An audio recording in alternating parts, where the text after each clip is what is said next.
So welcome to Mindset Tools Mastery. I'm David Phelan. And in this presentation, we're going to focus on a mindset model. And the purpose of this model is to help us to think about what's going on and to think about ways that we can increase the likelihood of getting the results that we want. And so I'm going to go ahead and share my screen with you.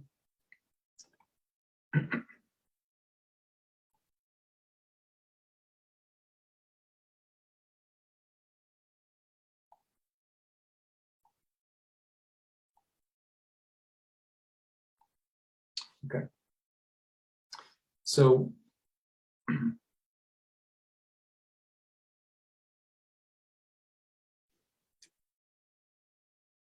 what we're looking to do with the model is to be able to manage the way that we feel and also to get the results that are most important to us. And as I've worked with clients, I've found that there's two different configurations of the model and that one may be more helpful to you than the other. So I'm going to go through the first configuration and then I'll share with you the second one. Okay. So when I think about why people want to work with me, it's generally for one of those two reasons. Either they don't like the way they are feeling or they don't like the way things are going, which is to say that they want a different result. Now, sometimes the feelings that they're experiencing might be fear or stress or anxiety. It could be anger. They could be feeling sad or down. Maybe they're frustrated by things that are going on.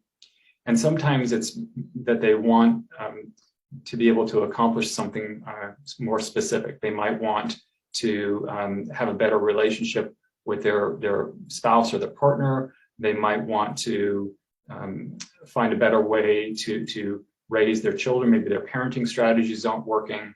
It could be something that is related to other relationships or things outside them. So the reason that the word results is in the stop sign is that when a client comes to me, I really believe it's possible for them to get the results that they are looking for. And so I encourage them to keep going until they get those results. And even if that, as they're working on that work is not with me, whether they do that on their own or with me or even with somebody else, I encourage them to keep going because I believe they are capable of getting the results that they're identifying. The other reason the word results is in the stop sign is because it also tells us when to stop working together, right? As soon as somebody's getting the results that they want, then it doesn't make sense for us to continue, unless they identify something else that they're interested in working on. So the word results is in the stop sign because I want them to keep going and not stop until they're getting those results.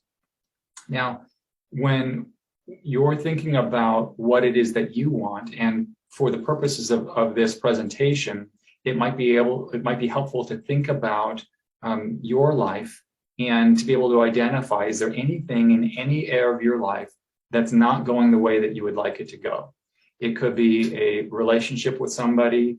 I frequently work with clients who have a family member, maybe it's of the immediate family or their extended family, where there is frequent conflict.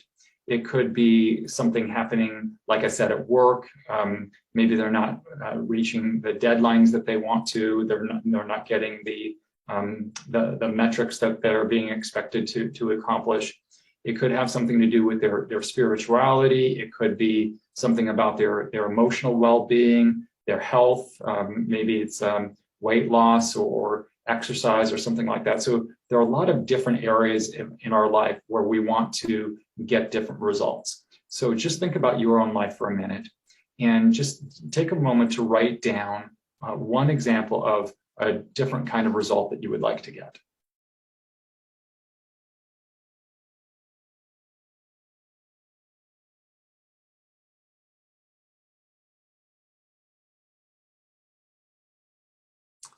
So if you're not getting the results that you want, it can feel like being in a prison cell. So I want you to imagine being in a prison cell, and I want you to think about what it would be like for you if you were stuck in that unpleasant and difficult place, and the key to the prison cell was outside the prison cell and it was beyond your reach. If you were in that situation, you'd be stuck. There wouldn't be anything that you could do about it. And sometimes when clients come to me, that's what it feels like for them. That because of the circumstances that they're in, because of the situation that they're dealing with, they feel like they're stuck.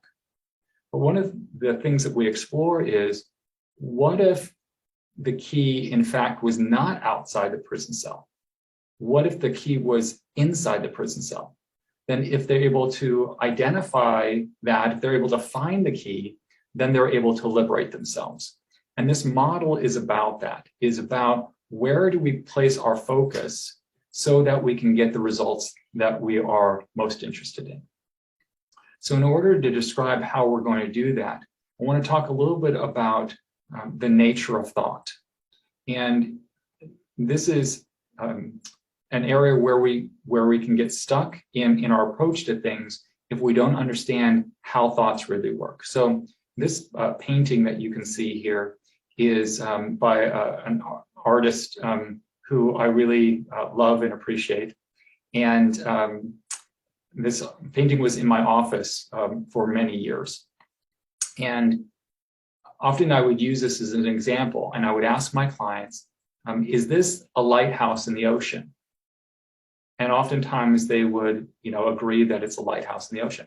And then I would say, or is it more accurate to say that it's a painting of a lighthouse in the ocean? And they would recognize that distinction, that the painting is a representation of the object, not the object itself. So when we think about our thinking, when we think about our thoughts, it's important to create that same distinction, that our thoughts are representations of what's happening outside of us. Our thoughts are not the thing itself. So an example of that is that I have thoughts about you, but the thoughts that I have of you are not you. And that can get me into trouble sometimes if I'm thinking about what you're doing. And let's say that I disagree with what you're doing, and I can become upset by what's going on without recognizing that what's in my mind is not you, but just a representation that I have of you. Now, think about that lighthouse and imagine the artist was painting a dog. That would be a very bad representation of a dog. But I happen to know this artist, and I know that it actually is a pretty good likeness of what she was painting, right? So sometimes our thoughts can be like that. Sometimes we have a representation that's completely inaccurate about the person or about the situation. But even if our thoughts are an accurate representation, it's still only a representation. So as we go through the rest of the presentation, I want us to keep that in mind, that our thoughts are just representations. So when we're trying to get the results that we want, there are three things that are happening inside us that determine whether or not we get those results. So the first of them is our thinking. And again, what we just talked about is that our thinking is a representation of the situation, of the person, of the object. It's not the object itself. So there's our thinking, there's our feeling, what we might also call our emotions or emotional states. And then there's also our action or our behavior, what we do. So these are the three things that are happening inside of us, our thinking, our feeling, and our behavior, that are determining how if we get the results that we're interested in or not. And so I want to give you an example of how all three of these things work together. Imagine that you were in a situation where there was a big dog that was running at you, barking, growling, salivating, looking hungry, looking mean. What would you be thinking that this dog is going to do to you? Well, you might be thinking that the dog is going to bite you. If you were thinking the dog was going to bite you, how would you feel? Again, there's a good chance that you would feel scared. And if you were feeling scared, what would you do? Well, you might run.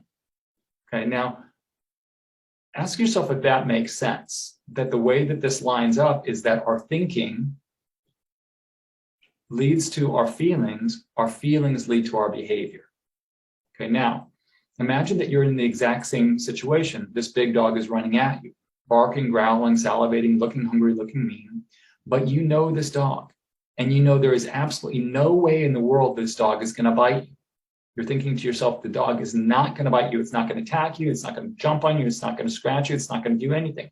If you're thinking to yourself, the dog is not gonna bite you, would you feel scared? No, you wouldn't feel scared.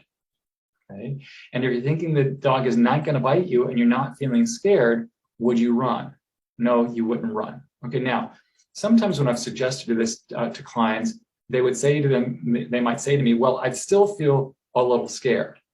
And so what I help them to think about is it true that the extent to which you feel scared is related to the possibility that you think you're going to get bitten still? Right? So if you think 100% you're not going to get bitten, then you don't feel scared and you wouldn't run away. Okay, now, here's the important question. What changed? Right? In the first situation, you thought the dog was going to bite you and you felt scared and you ran. In the second situation, you didn't think the dog was going to bite you. So you didn't feel scared and you didn't run. What changed was our thinking, okay? And now the critical distinction with this is, did anything the big dog do change? No. In both situations, the dog was doing the same thing. The reason that's so important is that the big dog represents everything that happens outside of us, right? Nothing that happens outside of us directly impacts our emotional state. So the big dog is our circumstances, but the thinking, the feeling, and the behavior or action, that's what's happening inside of us. So what's the big dog? The big dog can be school, it can be our boyfriend, our girlfriend, our spouse. The big dog can be work, the big dog can be our children, the big dog can be traffic, can be any one of our triggers, it can be the economy, it can be anything. Anything that happens outside of us is the big dog, right? Now, what we tend to think is that what happens outside of us is what causes our feelings, right? That what happens outside directly impacts our feelings. But what's actually happening is that what's happening outside of us is not directly impacting the way that we feel, but it's all getting processed through the thinking first. So when somebody says something to me that I don't like, and I get upset about that, am I getting upset about their behavior, or am I getting upset about what I think about their behavior? The challenge is that we oftentimes will hear in our society things like, you hurt my feelings, or she makes me so angry, right? Those are things that we hear. But both of those statements assume that there's a direct relationship between the other person's behavior and my feelings. So let me give you an example to help you to try to create this distinction. Let's say that there was somebody who you really cared about, who called you a really foul name. How would you feel about that? You know, if you thought they were serious, you know, that might be hurtful to you. But imagine that same person was lying in a hospital bed because they had been in a terrible car accident, and they're hooked up to all sorts of tubes and wires, and you approach the bedside and you can see that they're heavily medicated. And right at the point that you get to the bedside, somebody else bumps the bed, and that loved one calls you that same foul name, right? Would you be as offended? Probably not. So it's not the word itself, but our thoughts about it that is what is driving our feelings. And again, the challenge is not just that it's our thoughts, but if we remember that our thoughts are illusions, our thoughts are representations of the situation, not the situation itself, we could even potentially misrepresent to ourselves what's going on and feel bad. But even if it's an accurate representation, it's still only a representation. The way that I'm feeling is not because of the other person's behavior, but my thinking about the behavior.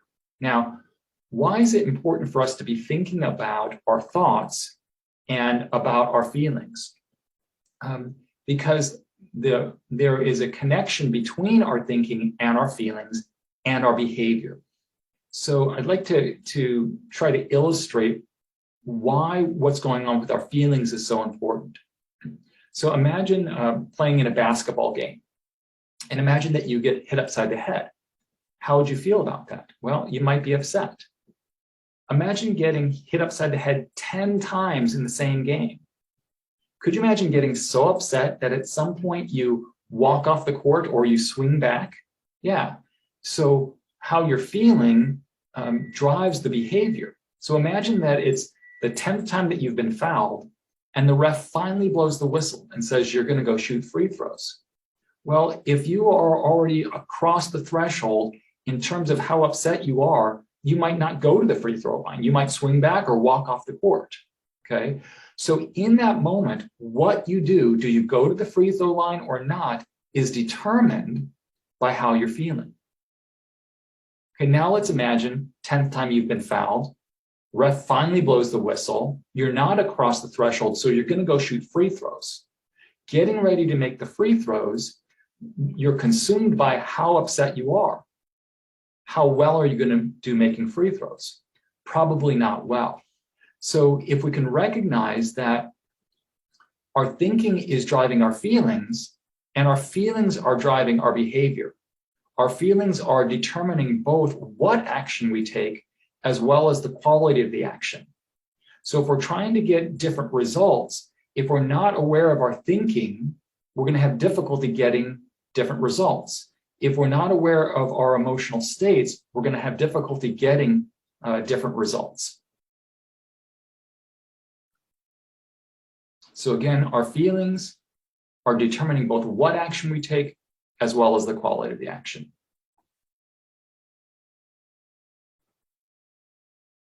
Okay, now,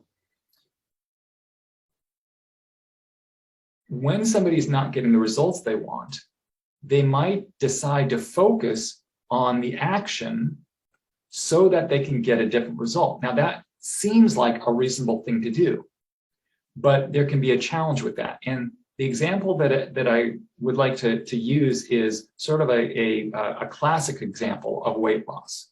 So imagine that somebody gets on a scale, they look down, and they see a number that's larger than they want it to be. In that moment, they're going to feel something. They're going to feel a sense of urgency. I have to do something about this right now.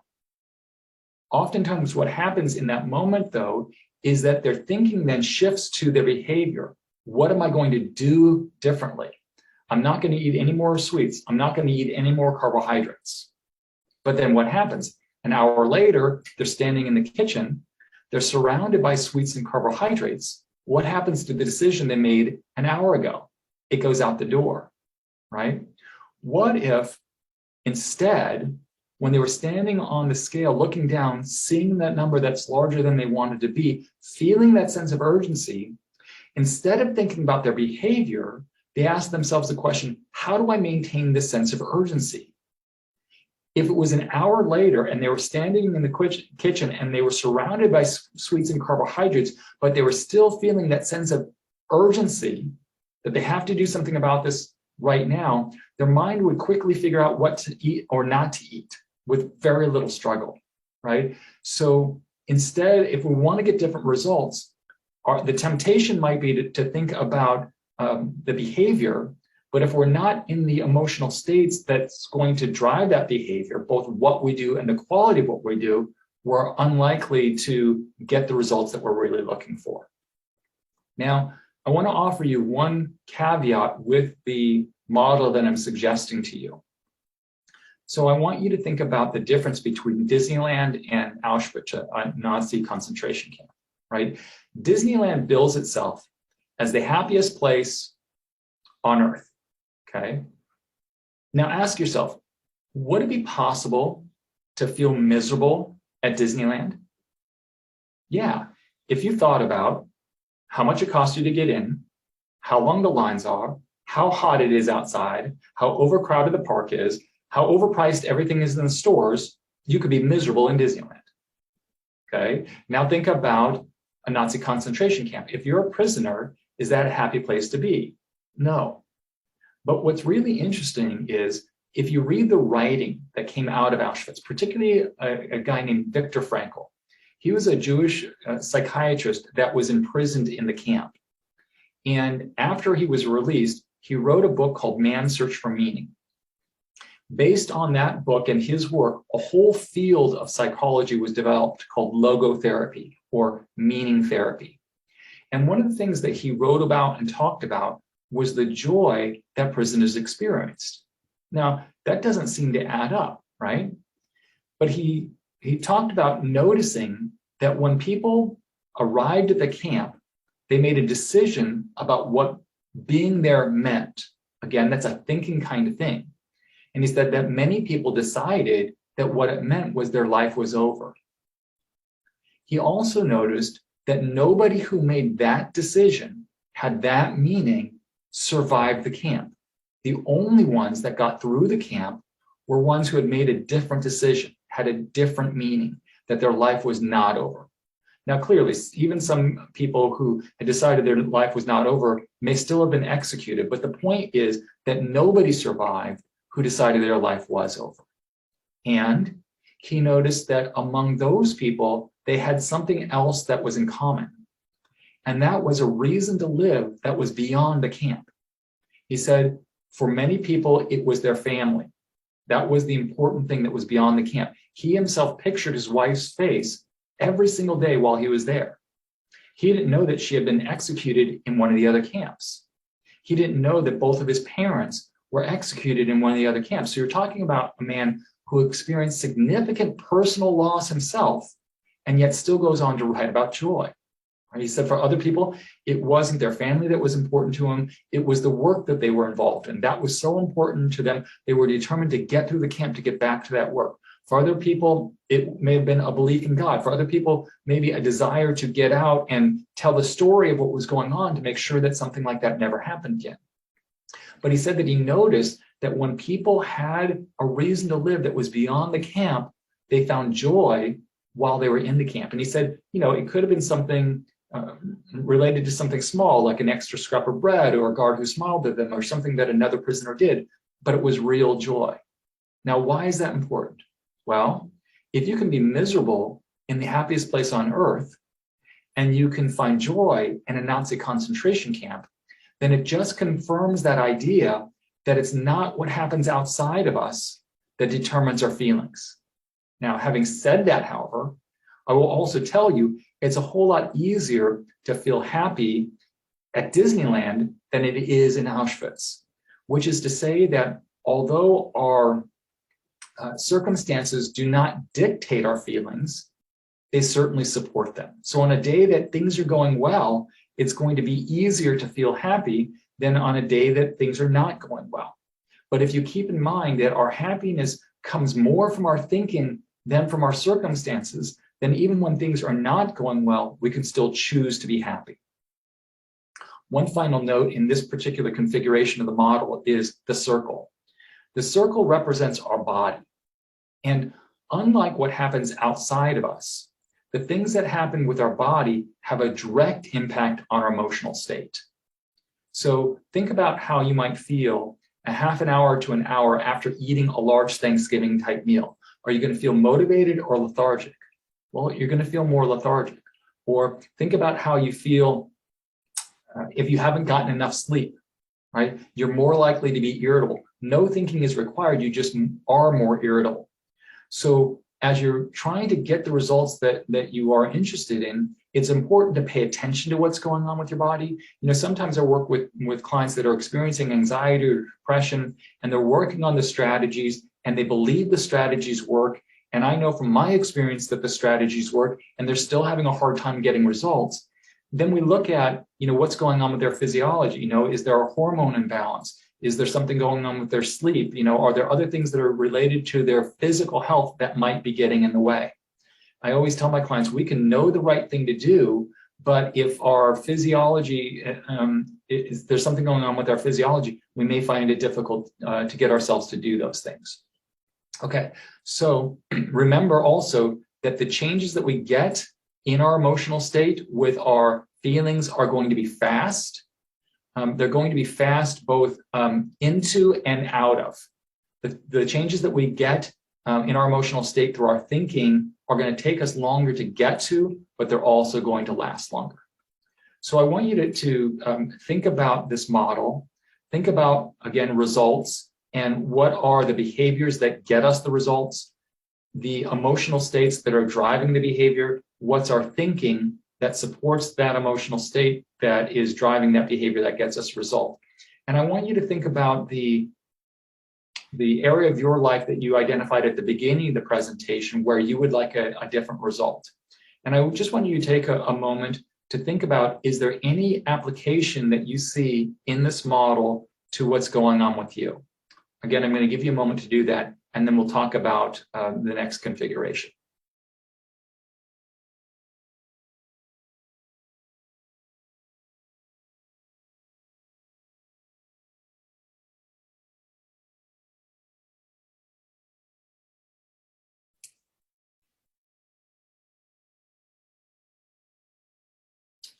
I'd also like you to take a moment and think about if you have any questions about the model or ways that it might be applied. I want to make sure that any questions that you do have get answered. So write down any questions that you have. Okay, so let's talk now about the second configuration.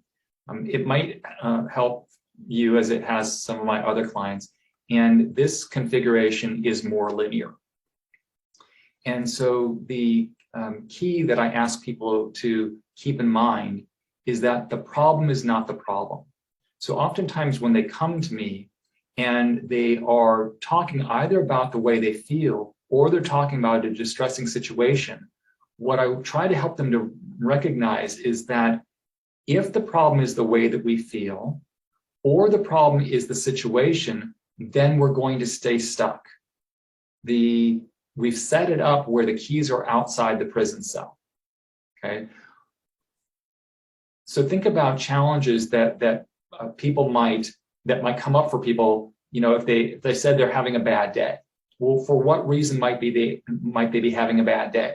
So it could be another person's behavior, you know, their coworker or the boss is doing something that they don't like, or maybe it's their spouse or their partner or their boyfriend or girlfriend. Maybe it's children that they're having difficulty with. Maybe it's other drivers on the road, or maybe it's other people that they come into regular contact with, you know, people that you might, you know, have meetings with. Maybe it's, you know, somebody that you run into at the grocery store. So it could be people, or they may say they're having a bad day because of the weather or because of the economy, or again, you know, they're not meeting their deadlines, or maybe, you know, they complain that their bed isn't comfortable, and because of that they're not sleeping, or their work schedule, or their commute, or meetings that they have to go to, or changes in staff that they experience, or procedures, or their routine.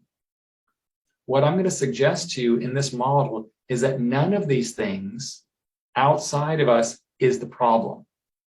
If the things that are happening outside of us are what's causing us to be stuck, there's nothing that we can do about it. But again, if the keys are in the prison cell with us, then it's just a matter of finding the key, and then we can liberate ourselves. And I'm suggesting the model, whether it's this first configuration that I just presented or the second one, the model is the key that allows us to liberate ourselves. So again, this is a more linear way of thinking about things. And so circumstance is in the bracket because it's the thing that's happening outside of us, right? And then that line, our thoughts are driving our feelings are driving our behavior is what is getting us the results that we want.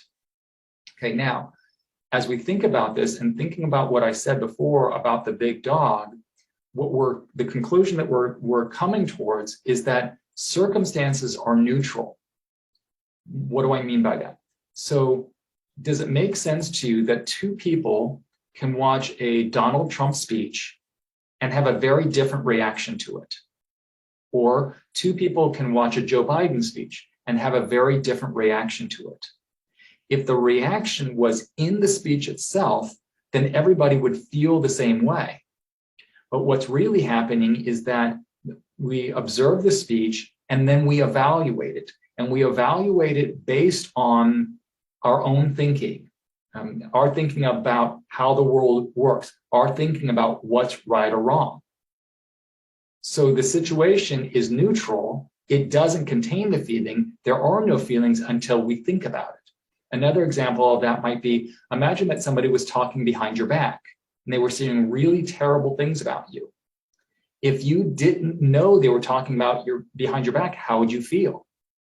You would not be upset about it because you didn't know that it happened. You don't become upset about it until you turn your attention to that. You know, what are they saying? Why are they saying that? And that's what becomes upsetting. So if we recognize that it's our thinking that's, again, driving our feelings, then we're more in control. So, another example of that would be, think about, is killing bad, right? Now, many of us would say, yeah, killing is bad. Well, it's good for the lion, while at the same time being bad for the zebra, right? It's neutral until we evaluate. And I'm not saying that we shouldn't evaluate things. What I'm suggesting is that we should recognize that the feeling that we're having is based on the evaluation. And again, the evaluation is a representation of the thing, not the thing itself.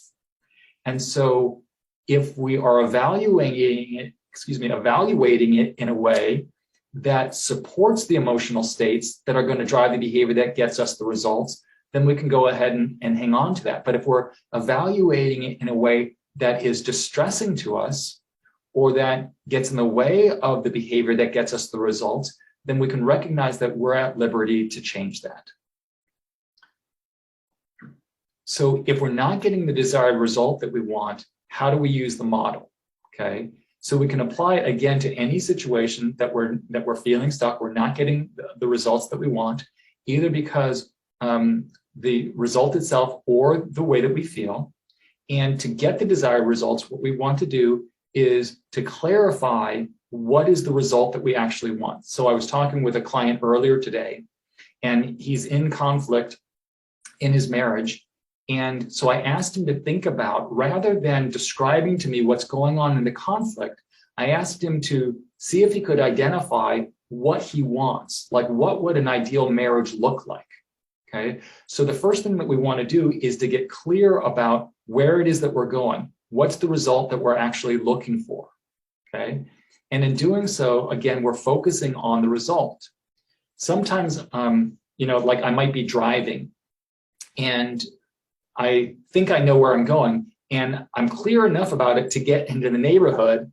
And then I realize, yeah, I'm not sure exactly where it is. So then I might have to map it to find out exactly where we're going. Well, the same thing can happen with the results that we want. We sort of have a vague idea about what we're looking for, but if we can get more specific about the result, it really helps us to be able to line up our thinking and our feeling and our behavior to be able to get that result. So once we're clear about what the result is, then we want to align our thinking to that result. Okay, now this may seem counterintuitive again, but we're going to skip over the behavior. Go back to the example of the weight loss. Instead of focusing on the behavior, we're going to skip over that. Why? Because even if we choose the action that could get us the results that we want, if we're not in the right emotional state, we may not apply that very well. Or if we're not, if our thinking isn't aligned, we could do lots of different things and not get the results that we want. Okay, so sometimes, again, in relationship work that I do with people, I'll tell them that my job as a counselor is to keep an eye on both what's happening with the relationship as well as what's happening with the individual. And the reason that's so important is somebody can know exactly the right thing to do in a relationship, and if they're too anxious or they're too depressed, they're not going to do those things anyways. So we clarify the result, we skip over the behavior, we skip over the feelings, and we focus on the thoughts. Now, why would we want to skip over the feelings? The reason is because feelings work just like a light bulb works.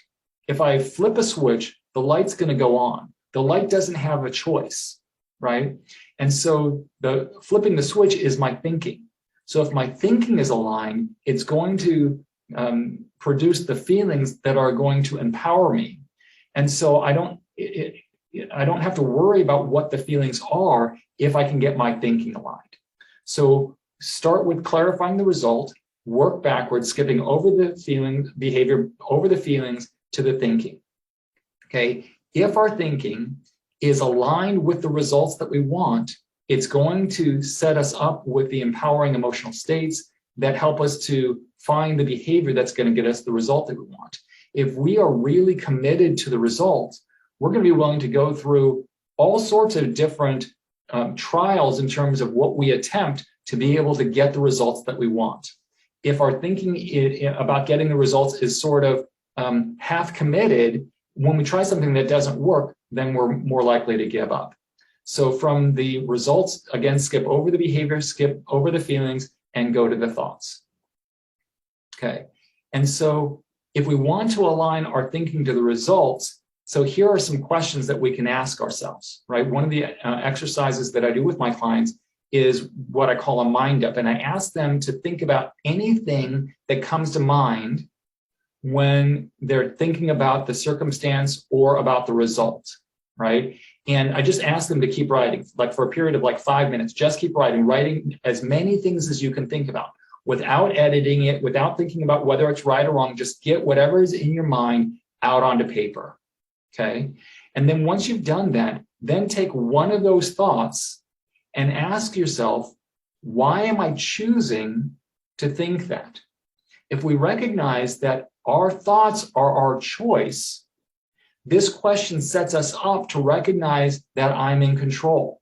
So let's say, going back to the example of my client that's in a difficult situation with his wife, if the thought that he's thinking to himself is, I don't like it that she doesn't do the dishes, then he can ask himself, why am I choosing to think that, right? I don't have to think that. I can think about lots of different things. I don't have to frame that in that way. You know, is she doing the dishes or not doing the dishes? And by the way, again, it's just a thought that I'm having. My representation of my wife and the dishes aren't actually my wife and the dishes, just a representation. So why am I choosing to think that thought? The next question is, what is the feeling that is associated with that thought, right? If he's thinking in that particular way, the feeling might be frustration, right? Or a particular thought might lead to a feeling of hopelessness, or feelings of agitation, feelings of stress, feelings of worry. So what's the feeling that I'm experiencing that's associated with that thought? The fourth question is, does that feeling support me in getting the result that I want? So for that client, what he wants to have is a great relationship. Does the frustration support him in getting a great relationship? If it does, then he should keep it. But if it doesn't, then he can let it go. Now, sometimes as I'm working with clients, you know, they'll have a feeling like anger that might be related to being mistreated. And they recognize that that anger is protective. It helps them to not be mistreated again. And in that case, I don't want that person to let that feeling go unless they have another way of protecting themselves, right? If you can get the same results from confidence and motivation and determination that you can from anger, then it's okay to let the anger go, because again, you're going to be protected and going to get those same results. So that you're asking yourself, does the feeling support the result that I'm getting? And if it's not, what thought does align with the result? So if I want to have a great relationship, is the thought, I'm capable of having a great relationship, does that serve me? The thought, my wife and I are capable of working things out. The thought might be, every relationship has difficulties, and I'm in that period of difficulty, and this period of difficulty is not permanent. So I can ride through the difficulty to get to the better place. All those are examples of thoughts that would serve that result, okay? So again, if we get stuck at not getting the results that we want, clarify the result, then work backwards to the thinking. And then these are some thoughts or some questions that we can ask ourselves about our thinking to bring them into alignment. Now, just because I've shared these models with you doesn't mean that I expect you to be great at them, right? And so I recognize that these things require practice. And that's one of the reasons why we've set up the practice groups that we have. So I'm going to go ahead and stop sharing, and then we'll turn off the recording, and I'll entertain any questions that you guys have.